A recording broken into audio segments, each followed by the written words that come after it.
Kú ojúmọ́ gbogbo ẹ̀yin ènìyàn wa, mo kí wa nílé níbikíbi tí ẹ bá ti ń gbọ́ wa. Àṣírí ìjọba Nàìjíríà, àṣírí yín ò ní bò. Gbogbo ẹ̀yin tẹ́ wà ní ìdí Agbesunmomi tó ń pa kúkúrú, tó ń pa gúngùn tẹ́ ẹ̀ rí nǹkan ṣe sí. Lágbára àṣẹ Elédùà, àṣírí yín ò ní bò. Mo fi tọ̀wọ̀tọ̀wọ̀ mo kí gbogbo ẹ̀yin olólùfẹ́ mi, gbogbo ẹ̀yin ọmọ Yorùbá tòótọ́ tẹ́ dúró tán. Bí iná ń jó, bí òjò ń rọ̀ tẹ́ dúró tì wá. Gbogbo wa náà la jọ ń ṣe. Wọ́n ló nìkan la jọ ń ṣe. Nítorí ìran yín náà ni kí ìran wa má parun. Ẹ̀yin náà ẹ wo gbogbo nǹkan tó ń lọ lénìí. Olórí ọ̀rọ̀ ṣàríà lọ tí wọ́n ń sọ̀rọ̀ nípa ẹ̀. Àwọn tó fẹ́ gbé ṣàríà yìí wá, wọ́n mọ̀ ìdí tó fẹ́ fi gbé wá. Àwa ò kì í ṣe ìran Lárúbáwá. Òfin àwọn ilẹ̀ Lárúbáwá ni. Kò sí èyí tó kàn wá ńbẹ̀. Ẹ wo bọ́n ṣe ń pa àwọn ènìyàn. Ìpànìyàn tó ń pànìyàn nílẹ̀ Nàìjíríà, kí lẹ rò wọ́n fẹ́ ṣe? Nǹkan méjì ni. Torí ẹ̀sìn, ẹlẹ́ẹ̀kejì, wọ́n fẹ́ gbalẹ̀ wa. Àwọn nǹkan tí wọ́n dẹ̀ sọ fún wọn náà nìyẹn kán máa ṣe. Òun náà ni wọ́n ń ṣe. Ẹ wá wo nǹkan tí arákùnrin yìí sọ. Òun ni fọ́nrán tí mo gbé hàn wá yìí, tí mo gbé wá láti fi hàn wá. Ẹ̀yin olólùfẹ́ wa, àdéhùn wa náà ni pé tá a bá ṣe ń rí wọn lọ́kọ̀ọ̀kan ìjèjì, a máa gbé wá fún wa, kẹ́ jẹ́ ká jọ pẹ̀kẹ́lù, kẹ́ jẹ́ ká wo ohun tó ń lọ. Láláì ní fàkókò ṣòfò, màá play fọ́nrán yìí hàn wá, a máa mú díẹ̀díẹ̀, ẹ má jẹ́ ká máa píìkì pọ́ìntì ńbẹ̀. Ọlọ́run á gbalẹ̀ wa fún wa. Ọlọ́run á gbalẹ̀ wa fún wa. A kì í ṣẹrú ẹnìkọ̀ọ̀kan. A kì í ṣèran Fúlàní. A kì í ṣẹ̀yà kan. Ìjọba Tinubu, àwọn nǹkan kan wà tá a rò pé ó yẹ kẹ́ ẹ ti máa ṣe nísìn. Election jẹ́ kán ríran rí. Are we going to continue like this? Inú mi dùn pẹ̀lú ìròyìn kan tí mo tiẹ̀ gbọ́ láàárọ̀ yìí sìn.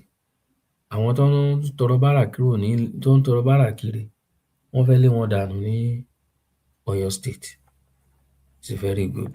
Before ká tó wo fọ́nrán tí mo gbé wá, gbogbo wa náà láti rí fọ́nrán yìí tẹ́lẹ̀, ẹ jẹ́ ká tú wò.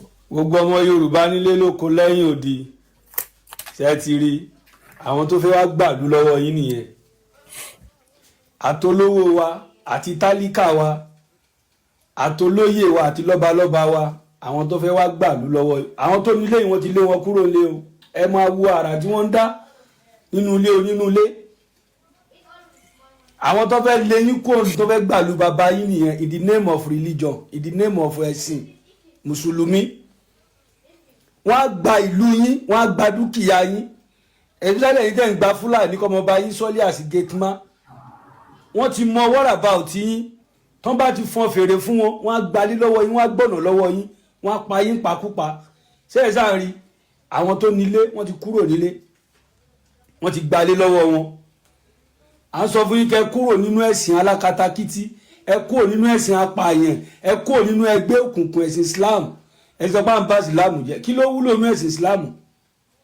Muhammadu tó gbé Islam wá, irú kú wo ló kú? Irú àtúbọ̀tán wo ló ní?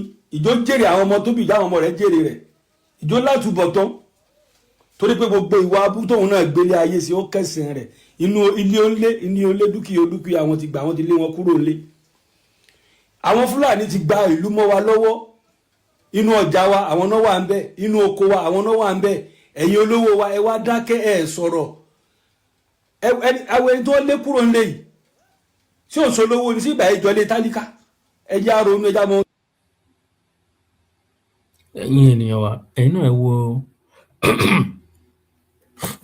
ẹ wo inú ilé tí mo mọ̀ pọ̀pọ̀lọpọ̀ wa ti rí. Ẹ wo irú inú ilé yìí. Ṣé ẹni tó nílé ìjọ tálákà lójú wa? Ẹ wo inú ilé, ẹ wo ibi tí sitting room, ẹ wo ibi tó tó. Sitting room tó ibi téèyàn ti lè play football, kì í ṣe pé tẹnu. Ẹ wo bí sitting room tó. Ẹ wo àwọn kóṣíṣe, ẹ wo ibi tó tó jọ̀rọ̀mí, kóṣíṣe àyẹ́ráǹdì ni. Ó fi hàn pé ènìyàn ńlá kan ló nílé yìí. Ọ̀dọ̀ ó lè jẹ́ àwọn politician tó ń jí owó wa kó náà o. Ó lè jẹ́ àwọn politician tó jẹ́ pé owó wa ni wọ́n jí kó tán lọ fi ra gbogbo nǹkan wọ̀nyí. Ó ṣe ń ṣe. Ó dẹ̀ lè jẹ́ ẹni tó ṣiṣẹ́ owó ara ẹ̀. Ẹ̀yin náà ẹ wo lórí ilé. àwọn Fúlàní ló ti lé wọn lọ yìí o, wọ́n ti lé onílé lọ, wọ́n ti jogún ilé yẹn nìyẹn o. Ṣé rí wọn bó ṣe ń kẹ́sẹ̀ léra nínú ilé onílé. Ohun tá à ń kígbe fún rèé. Àwọn sponsor wọn ṣèbí àwọn olórí wa yìí náà ni. Àwọn olórí wa yìí náà ló ń sponsor àwọn people yìí. Nigeria government, ọwọ́ yín la bá ń bẹ̀. They are the one behind all these things. Ẹ jẹ́ kó máa yé wa ẹ̀yin ènìyàn. A ti pariwo. Look at it since 2019 kan láti wà lẹ́nu ẹ̀ tá a ti ń pariwo nǹkan wọ̀nyí. Síbẹ̀síbẹ̀ a ṣì rí àwọn èèyàn tó ń ṣorí kókó tí ò yé wọn. Ẹ jẹ́ ká wá gbọ́ nǹkan tí arákùnrin yìí sọ. I want to tell you something that some of you know and some of you don't know. You don't understand? Some of you know this thing, some of you don't know this thing, but anyway, make I just tell you now. You see this government, the Nigerian government, they are the ISWAP, they are the ISIS, they are the Boko Haram, they are the Lakurawa, they are the JNIM fighters. They are the bandits. Take it or leave it. Look, the DSS can come for me. I have evidence to back this thing up. I have evidence to back this my claim. They are the one unaliving our soldiers. The Nigerian government are the one killing our soldiers. They are the one killing our police. They are the one forcefully entering our women. They are the one kidnapping us. They are the one unaliving us. Let them come. I know some of you will come to the comment section and start crying for me. Don't cry for me.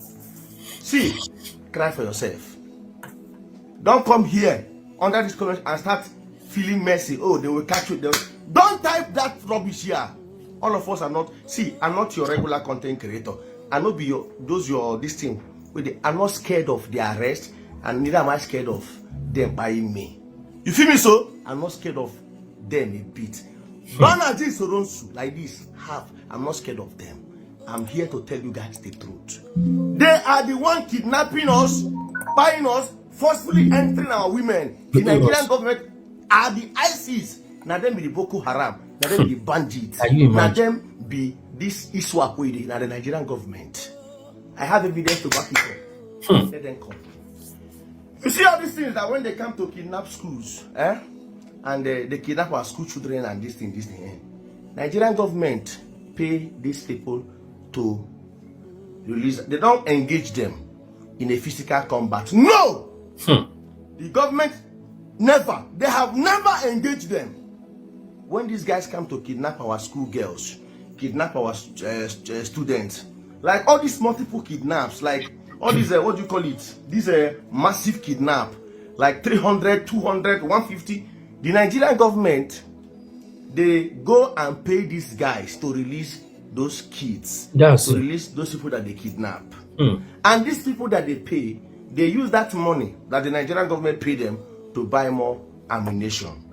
You see how the Nigerian... Ẹ̀yin ènìyàn wa, mi ò fẹ́ interrupt, mo fẹ́ kẹ́ gbọ́ fídíò yẹn, mo fẹ́ kẹ́ gbọ́ dáadáa, mo fẹ́ ká farabalẹ̀ ká gbọ́. Ẹ jẹ́ ká continue. The government is sponsoring them, empowering them, and indirectly, you see, say they don't become the ISIS. They are now the problem that we are facing in this country. They are indirectly or directly becoming our problem because you pay them 60 million, 100 million, 150 million, 300 million to release our school children and our mummies and daddies, instead of to go after them, eliminate them, burn these guys, behead them, set these guys on fire. No, the government will not do so. The government will go and pay these guys, and these guys will use that money that they pay them to go and buy more ammunition, and tomorrow they will come, engage, they will unalive our soldiers, unalive our policemen, unalive our CJTF, vigilante, our fathers, our mothers, and our children. They kidnap, they forcefully enter our women. This is the government that a lot of you out there will be supporting. This is the government that many Nigerians, how can you, like, it breaks my heart. In fact, it really like, it makes me, I cry when I see a Nigerian, a full-grown human being that has blood running through his system, supporting a government. In fact, that is my kidnap kidnap your family, Kai. unalive you, unalive your family members, forcefully enter your wife, your mother, your loved ones. You see a full-grown man, a full-grown woman supporting that same people. It breaks my heart. Let them come. I'm saying this thing. See, Banaji Soronso, let me repeat it again. Banaji Soronso, I'm not scared of them. I'm not scared of arrest. Never was there a time I'm scared. Never. All God of us bless you, must my not keep brother. quiet. Not Bro, Kanajin go, well, lie to lie. Banaji Soronso. Now rest the Allah. If I go, many Alhajis like Relax. will arise. Nothing will happen to you. Arise. Enough is enough. Let us speak the fact out so that the world will know what is going on. Nigerian government are the one sponsoring banditry, kidnapping, and everything that is going on in this country. They are the ISIS, ISWAP, and every other. In fact, they are the one that invited them. Because how can you pay when you pay this group that kidnap your people? You pay a group that kidnap your people instead of going after them to eliminate them, burn them, behead them. You pay that group. Go and pay them. You are indirectly inviting others to come. That is just the simple truth. When you come, when you kidnap, when you go to our schools and kidnap, we will not burn you. We will pay you. They are the one that invited these guys. Yes, now. Where on earth does this happen? You kidnap school children, you kidnap a community, you kidnap a full village, and you are being paid for it. You are indirectly telling other people to start. Come, you are welcome to Nigeria. Come and kidnap and get paid. They are 60 encouraging million, them. 300 million, 400 million. And Nigerians will still be here supporting these same people. It breaks my heart. It breaks my heart that many of you out there don't get balls. Some of you don't even get the balls to call out your leaders. You guys are scared. We are not scared here. I am English Alhaji. I am not scared. You don't understand? I know they drag anybody. Now me and these people. If you know me from time till now. It is me. I know they scared. Evidence is in the hand. Let the DSS come. It is here. I go blow and act like the whole world will see. It is here. Let them come. I have the record here of how much they have paid so far. How much they have paid these people. How much they have paid these bandits and kidnappers. How much they have paid Boko Haram. How much I have all the record here. Till they come. I'm waiting for them. You know the story.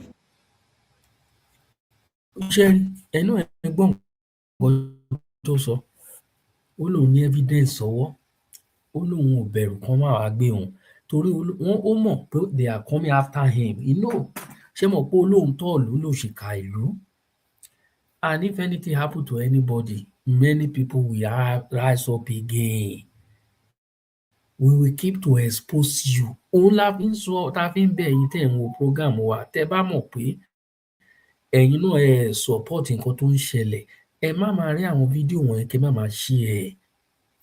Don't just watch. Make sure you send it to another person to watch, to listen.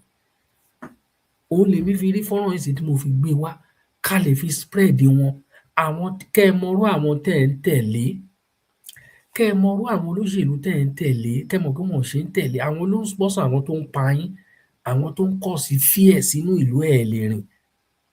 Ẹ lè rìn nínú ìlú tìfura even lọ́sàn-án. Kò sígbà téèyàn lè rìn. Àwọn ènìyàn rìn tìbẹ̀rù bójú làwọn èèyàn fi ń rìn tí ò dẹ̀ rí báyìí tẹ́lẹ̀. Is it like this before? No. People are working with fear. People are in fact people cannot longer go to farm. Ẹ̀rù bíbà làwọn èèyàn fi ń ṣe gbogbo nǹkan nínú ìlú. Are we going to continue like this? Ẹ̀yin ènìyàn tẹ́ ń gbọ́ mi tẹ́ ń wò mí, please we beg of you ẹ máa bá wa pín ètò wọ̀nyí sẹ́ẹ̀. Ojúṣe wa ní tèmi lèmi ń ṣe yìí. Do you know if it is convenient for me to come out now and record this video? I have other things to do. and I'm not in Nigeria. Nothing can happen to me, but I have family there. You that is watching, you are my family too. We need to keep exposing these people. We cannot fold our hand, keep quiet. We don't have power. We don't have weapon. We don't have anything to face these people. The only thing we have is our mouth that we can use to fight them on social media, to let the world see what is going on in Nigeria. Huh? Àwọn ìjọba wa ló with the àwọn ló wà nídìí Agbesunmomi with the support of àwọn ìjọba ìlú òyìnbó kọ̀ọ̀kan. Torí àwọn ló ń kó nǹkan ogun wá fún wọn. Wọn ò kó nǹkan ogun wọn yẹn wá fún wọn lọ́fẹ̀ẹ́ o. Àwọn owó wa tí wọ́n ń gbà lọ́wọ́ yín, owó tí wọ́n ń gbà lọ́wọ́ yín, òun ni wọ́n lọ fi ń ra àwọn nǹkan ogun yẹn wá. Àwọn ransom tó ń gbà lọ́wọ́ mílíọ̀n tó ń gbà, òun náà lọ fi ń ra nǹkan ogun yẹn tán ti ń kó fún wọn kán máa wá fi kọjú ìjà sí yín. Kò tán síbẹ̀, ẹ gbọ́ nǹkan kan tí bàbá yìí sọ lẹ́nu. Ẹ jẹ́ ká nìṣó síbẹ̀. Is it that nobody is talking about this? The Fulanis in Nigeria, they are now pushing to take over the financial sector. That the law of finance in Nigeria, how finance are being governed, will be governed by Sharia law. The Nigerian financial system will operate by the rules, do's and don'ts of Sharia. And they are already pushing this. And the funny thing is, nobody is talking. The media is silent. Nobody is talking about it. These guys want to take over the financial system of Nigeria. And they keep you busy with bandits and the rest of all to distract you. And they have gone deep. They have taken over the military. They have taken over some part of Nigeria. They have invaded the judicial arm of Nigeria, because they now have a Sharia law and a Sharia court. Now they are pushing that the finance in Nigeria will be controlled by Sharia law. Why is it that nobody is paying attention? Just watch this video. I will be back. Okay, so I watched this news a couple of days ago from TVC about Sharia financial system currently be prepared to be integrated into our financial framework in Nigeria. I mean, I've seen the news. In more news, the Executive Secretary, Chief Executive Officer of the Financial Reporting Council of Nigeria, Dr. Rabi Olowo, says it is prepared to integrate standards issued by the Accounting and Auditing Organization for Islamic Financial Institutions into the Nigerian Financial Reporting Framework. Dr. Olowo said the move is aimed to cater for Islamic finance and interest-free institutions, free and services operating in the country. He spoke at the opening of the stakeholders' engagement of the integration of Islamic finance standards into the Nigerian Financial Reporting Framework, which was convened by the FRC in Abuja. Dr. Olowo clarified that the initiative does not intend to disrupt existing operations, but to enhance clarity, credibility, and certain regulatory institutions for Islamic finance products and services. He added that the decision was in line with the Council's statutory mandates to develop, adopt, and enforce accounting and financial reporting standards in Nigeria. Integrating these standards into a national framework will enhance transparency, will deepen accountability. It will help to step up and scale up comparability and consistency in the financial reporting by this industry subset. So I decided not to talk about this. I waited for some days to see if any of our Christian bloggers or can the umbrella body of Christianity in Nigeria, PFN and the likes, to react to this. But I've not seen anybody talk about it. So I said I would talk about it. Okay. The question is, why will Sharia financial system be used or be integrated into our financial framework in Nigeria? This move was taken by the Chief Executive Officer of Financial Reporting Council of Nigeria, Dr. Rabi Olowo, this man here. He proposed it, and I think they are currently working on it as we speak. So I'm asking a question: why will Sharia financial system be used as a yardstick or be integrated into our transactions in Nigeria? We are not Islamic nation. We are not Muslim nation. Such things happen in Muslim nation. Nigeria is a secular nation. For the fact that our currencies carry Islamic inscription does not make us Islamic nation. Yes, we are secular nation, so it is unacceptable for our transactions or our financial reporting framework to be governed by Sharia financial system or by Sharia law. It is unacceptable. So, Dr. Rabi Olowo, I think you need to reconsider this. There are other ways to go about it. There are other things that, yes, there are other standards that can be used to monitor our transactions in Nigeria. Because as we speak now, there is a standard issued by Accounts and Auditing Organization of Nigeria that this is what is going to happen. This is unacceptable. And I am using this video to call on President Tinubu to also look into this matter. You governed Lagos for 8 years and nothing of such happened. How come it's happening now? We cannot compromise to this level where what we don't want will be imposed on us by force. We cannot. If we go outside Nigeria, for example, maybe to Islamic nations like Saudi Arabia, Qatar and the rest of them, yes, it's possible. But we are a secular nation. I am using this medium to call on CAN and PFN. You cannot be this compromised. I mean, you can't compromise to this level whereby something of this nature will be raised and you will just be quiet, grave silent as if you are dead. Where are the CAN leadership? Where are the PFN leadership? Why are you not reacting to this? Because they are steering the water now. You are not doing anything. Before you know it, they will take over the waters. So this is unacceptable. So we cannot accept this. You cannot impose this on us. There are other standards that can be used to monitor our financial integrity in Nigeria. Because as I'm looking at it, even church will be affected. Their transactions, everything will be monitored under Sharia financial system, which is not too good for us as a secular nation. Now, you see, this one is now deeper. So by the time they integrate the Sharia system into the Nigerian financial system, that means Nigeria will be controlled by Sharia law. Nigerian finance, the money in Nigeria as a go, Nigerian capital will be controlled by Sharia law. By the time Sharia begins to control the finance in Nigeria, just know that no Christian community will have access to any money. It will affect church. They will raise tax for church because this is what they are going now. That's what they are trying to do. The tax they are asking those in the north to pay is not enough. So they want to do this very fast to make sure that Nigeria will now be financed by some terrorist nations. By the time they control Nigerian financial sector, Nigeria is gone forever. Why is it that churches are not talking? Where is Dalia Deboye? Where is Daddy Oyedepo? Why are they not talking? Or did they not see this information? This is deeper than what you are seeing on the surface. This is another level of the agenda. These people want to take over every angle in Nigeria and nobody is saying nothing. This is how people kept quiet, nobody talked, and they took over the military. They took over the educational sector. They removed history. If you go to some universities, you will discover that even those that had it, most of them, they are from the Fulanis, from the north. That's true. They have the lowest level of education among their people. But the few ones that manage to go to school, they are the one ruling the rest of the Nigerian people. Dominate. If government should allow this thing to happen, Nigeria will be gone forever. Nigeria will be gone forever. Nigeria will be gone forever. They have integrated terrorists into Nigerian army. Repentant Boko Haram and bandits into Nigerian army. Now they are pushing that Fulani terrorists with AK-47 that they call herdsmen that are in the bush should be allowed to start guiding the forest of Nigeria. And they are now comparing them with the agitators of Niger Delta militant that they gave amnesty.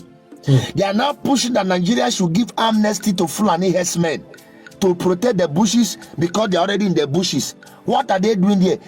Kidnapping people, molesting innocent children, mothers. They will take a wife and sleep with a wife in front of their husband.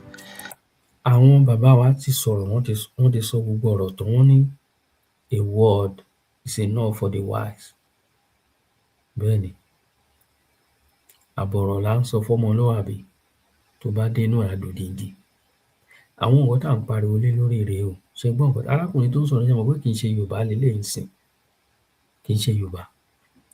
Ìwọ̀nba àwọn ló lò jù ní education. Ìwọ̀nba àwọn tó manage tó lọ sí school nínú wọn. Àwọn èyí tó manage tó lọ sí school. Àwọn ló ń dominate. Àwọn bàbá wa wọ́n dẹ̀ lajú sílẹ̀ wọ́n ń wòran. Wọ́n lajú sílẹ̀ wọ́n ń wòran. Fulani people they know how to pay politics. Ẹ lọ wo gbogbo àwọn sẹ́ríkì wọn ní north.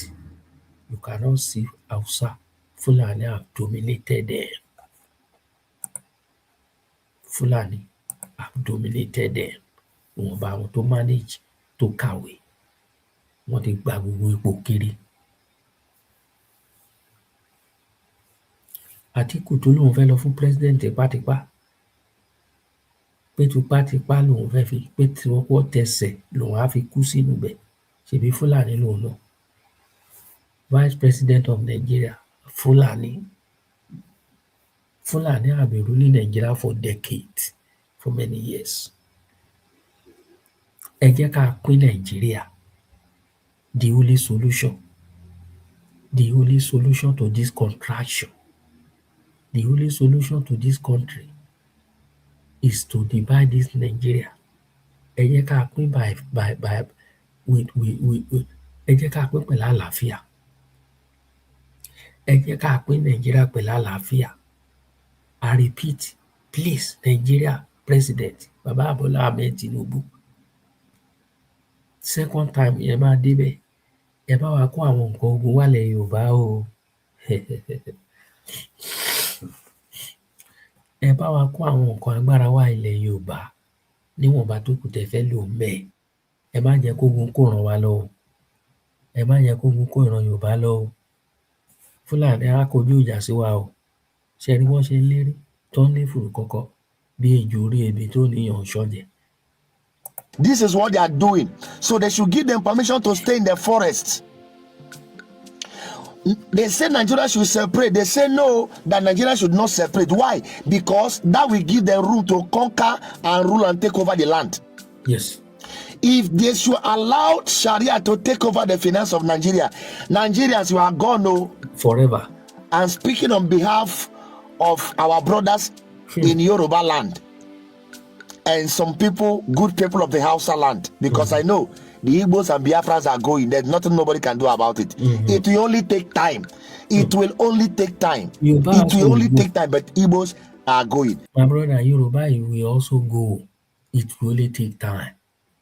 The same way you your people are going, Biafra, that is the same way Yoruba are ready to go. Ẹ gbàgbé nípa ọ̀rọ̀ Olóyè Ìgbòho, pé Olóyè Ìgbòho lọ join APC. Ẹ jẹ́ ká gbàgbé nípa ẹ̀. Olóyè Ìgbòho is not a politician. Ó sọ nínú ọ̀rọ̀ ẹ̀ tó ń ṣe ìsọ̀tọ̀ láìpẹ́ yìí. Ẹ jẹ́ ká máa rídìí àwọn ọ̀rọ̀ wọn. Olóyè sọ pé olóṣèlú ni ń tẹ́lẹ̀. Bó ṣe sọ nínú fídíò yẹn, ẹ lọ tú ó wà lórí ìkànnì mi. Ìjẹ̀bú parapọ̀, wọ́n lọ visit Olóyè. Fídíò yẹn wà lórí YouTube mi. Go and rewatch again. Ìjẹ̀bú parapọ̀. Go and watch again. Kẹ́ gbọ́ nǹkan tí Olóyè sọ. Èèyàn sọ pé olóṣèlú ni ó tẹ́lẹ̀. Definitely wọn ò ṣe olóṣèlú mọ́. Yorùbá nation tọkàntọkàn ní tàwa. Yorùbá nation tọkàntọkàn. Ṣùgbọ́n election tó ń bọ̀, àti ìgbà Yorùbá nation. Election tó ń bọ̀, ẹ support Bọ́lá Ahmed Tinubu. Ẹ má jẹ́ ká yọ ọmọ àlè. Tá a bá ń jà ká díjú kọ́ o. Nǹkan tèmi á sọ fún yín nìyẹn o. Èmi ò dìbò. Èmi ò dẹ̀ lè pé kò sẹ́bí mi kankan tí mo lè pè kó lọ dìbò. Ṣùgbọ́n ẹ̀yin tẹ́ ẹ̀ ń dìbò, ẹ dìbò fún Tọ́lá Ahmed Tinubu kó débẹ̀. Ẹni tó bá fẹ́ dìbò lẹ́bí mi náà, mi ò dì í mú kó má dìbò. Ẹ dìbò fún Bọ́lá Ahmed Tinubu. Ẹ jẹ́ kó débẹ̀ kí wọ́n lè bá wa ṣe àwọn nǹkan tó kù tó fẹ́ ṣe sílẹ̀ Yorùbá. Bẹ́ẹ̀ ni, torí bí wọ́n ṣe dákẹ́ tó ń wò lọ́rọ̀ àwọn agbésùnmọ̀mí ó sún mi o. Tí ò sí solution sí, ṣé gbọ́rọ̀ tí bàbá yìí sọ? Ẹ gbọ́rọ̀ tí arákùnrin sọ, ọmọ Yíbò leléyìí o. Ẹ gbọ́ ohun tó wí lẹ́nu. Gbogbo wa ló gbọ́ nǹkan tó sọ. Gbogbo wa ló gbọ́ nǹkan tó sọ. Wọ́n ní kán pín Nàìjíríà, àwọn Fúlàní sọ pé no. Because wọ́n fẹ́ wá take over ilẹ̀ ni. Wọ́n fẹ́ take over Nàìjíríà. That is their agenda. Agenda àwọn Fúlàní rèé o.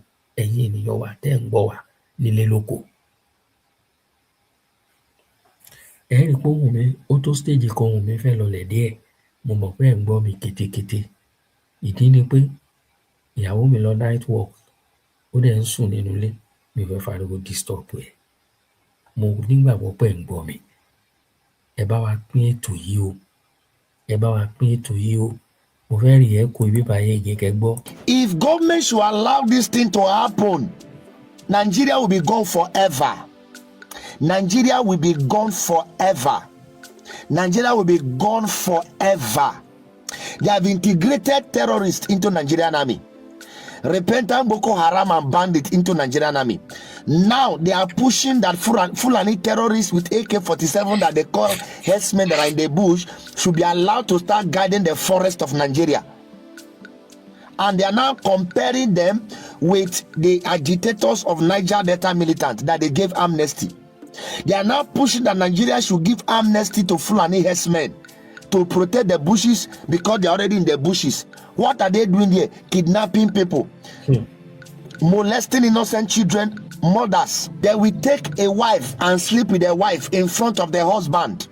This is what they are doing. So they should give them permission to stay in the forests. They say Nigeria should separate. They say no, that Nigeria should not separate. Why? Because that will give them room to conquer and rule and take over the land. If they should allow Sharia to take over the finance of Nigeria, Nigerians, you are gone. No. I'm speaking on behalf of our brothers in Yoruba land and some people, good people of the Hausa land, because I know the Igbos and Biafrans are going. There's nothing nobody can do about it. It will only take time. It will only take time. It will only take time, but Igbos are going. Share this video to create awareness. Don't keep this video to yourself. Don't just watch and go. Subscribe to this channel because I'm going to be dropping some wonderful information that nobody is talking about. And also drop a comment and say thank you for this. Bye for now. See you in my next video. ọ̀rọ̀ lẹ́gbọ́n yẹn. ọ̀rọ̀ lẹ́gbọ́n yẹn. Watch this video and make sure you send it to another person. Ẹ rí i pé àwọn powerful message òun ló jáde tẹ́ ń gbọ́. Powerful message ló jáde nínú àwọn fídíò tí mo play. Ẹ wo ibi tí wọ́n ti lọ gba ilé onílé. Ẹ gbọ́ nǹkan tí bọ́dà yẹn sọ, ọmọ Ìgbò lòun náà, English Alhaji. Ẹ gbọ́ nǹkan tóun náà sọ. Ó lóun ní evidence pé Fúlàní àwọn Nigerian government, who are those Nigerian government táwọn sọ̀rọ̀ nípa ẹ̀? Àwọn Fúlàní. Àwọn Fúlàní ni àwọn ló wà nídìí Agbesunmomi. Ṣé ẹ mọ iye ìgbà tí wọ́n ti list orúkọ wọn síta? Ẹ mọ iye ìgbà tí wọ́n ti list orúkọ àwọn people síta? Àwọn tó wà nídìí apànìyàn ní Nàìjíríà, àwọn tó wà nídìí ajínigbé. Fúlàní lórúkọ majority of all these people. Mi ò wá rí orúkọ ọmọ Yorùbá kan ńbẹ̀. Orúkọ ọmọ Ìgbò jáde ńbẹ̀. Orúkọ àwọn ọmọ Ìgbò jáde ńbẹ̀. Bí orúkọ ọmọ Ìgbò ṣe débẹ̀ ni ò yé mi o. Torí nǹkan tó yéèyàn kò yéèyàn náà ni. Bí wọ́n ṣe attach orúkọ àwọn ọmọ Ìgbò pẹ̀lú wọn kò yé mi. Gbogbo ẹ̀ ó dọwọ́ yín. Ẹ̀yin ènìyàn wa. Èyí tèmi lè ṣe ni mo ti gbé wá láàárọ̀ yìí o. Ìwọ̀nba tí agbára mi ká ni mo ṣe yìí o. Ẹ̀yin náà ṣe ìwọ̀n tẹ́ lè ṣe. Èyí tẹ́ dẹ̀ lè ṣe náà ni pé kẹ́ ẹ bá wa pín. Ẹ bá wa share káàkiri, ẹ jẹ́ kó lọ. Tí o bá ń wò wá fúngbà àkọ́kọ́, ẹ subscribe. Kò ná wa ní nǹkankan, kò ná wa lówó. Wọn ò gbowó nídìí ẹ̀. Ṣùgbọ́n àwọn míì wà, they find it difficult to press subscribe button. Kò sí fídíò tí n bá rí tí mo gbọ́ nǹkan tẹ́nìyẹn sọ tó ń make sense, the next thing màá subscribe. Àbí mo lọ join live. Mi ò lè join live video kí n má comment síbẹ̀. Because I know the importance of that comment. I know the person, I don't know the person, because it doesn't cost me anything to comment. Ìgbà míì á wà lórí live, àwọn èèyàn á wà ńbẹ̀ tí wàá fi parí ètò, they will not comment. I don't know the reason. To press love, ó ti common sí mi lára. I know you, I don't know you, even on TikTok. If I enter your life, I'll begin to press like. Kò ná mi lówó, kò ná mi ní nǹkankan. Why are we staging to do all this? Why? Àwọn nǹkan tí mo fẹ́ fi gbẹ̀yìn ètò rèé o. To subscribe for people, many people find it difficult. I say, I will not subscribe. Ẹlòmíì bá subscribe tẹ́lẹ̀, wọ́n á lọ unsubscribe. Why? it doesn't make sense. Ẹ wo Àgbẹ̀ ti ṣetán fẹ́ máa relé aró, lékelèké èmi ṣetán ó fẹ́ máa relé Ọ̀ṣun, ó fẹ́ máa relé Ẹ̀fọ̀n, mo ṣetán o. Èmi ọmọ yín ọ̀rẹ́ yín olólùfẹ́ yín ni. Akálámágó TV show, ẹyẹ méjì ò kì í jàṣà o. Èmi náà ní tẹ́ ti mọ̀ tẹ́lẹ̀ kó tó dé ní.